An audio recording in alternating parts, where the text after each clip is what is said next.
மிகப்பெரிய நபர்லாம் வந்து அவங்கள வெள்ளைக்கார அதிகாரிகள்லாம் இங்கே இருக்கிற தலைவர்களை கொண்டாடுவது மரியாதையாக நடத்துவதுங்கிற மாதிரில தான் இந்த தியாகிகள் இருந்தாங்க.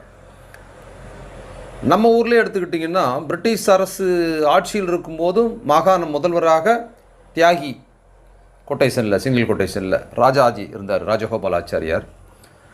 அதற்கு பிற்பாடு சுதந்திர இந்தியா வந்ததுக்கு பிற்பாடு சுதந்திர இந்தியாவில் பார்த்தீங்கன்னா முதல் கவர்னர் ஜெனரலாக இருக்கிறாரு, சுதந்திர இந்தியாவிலும் முதல்வராகவும் இருந்திருக்கிறார். அப்போ பிரிட்டிஷ் அரசுலேயும் 2 நாட்டிலையும் அதிகாரியாக இருந்த அவர் தியாகியாக இருந்து வெள்ளைக்காரங்காலத்துலேயும் அதிகாரத்தில் இருந்தாங்க, செல்வாக்கு பெற்றவராக இருந்தாங்க. வெள்ளைக்காரன் போனதுக்கப்புறமும் அவங்க பதவியில் இருந்திருக்கிறாங்கன்னா இதுவா தியாகம், இதுவா தியாகிக்கான அடையாளம்? அப்போ தியாகம்னா என்ன? தன்னையே முற்றிலுமாக இழப்பதுக்கு பேர் தான் தியாகம். அப்படி நம்ம நினைவு கூறணும்னா தமிழ்நாட்டில் தியாகம் தியாகி அப்படின்னு சொன்னால் தமிழ்நாட்டின் கடைசி தியாகி அப்படின்னா அது வ.உ. சிதம்பரனார் தான்.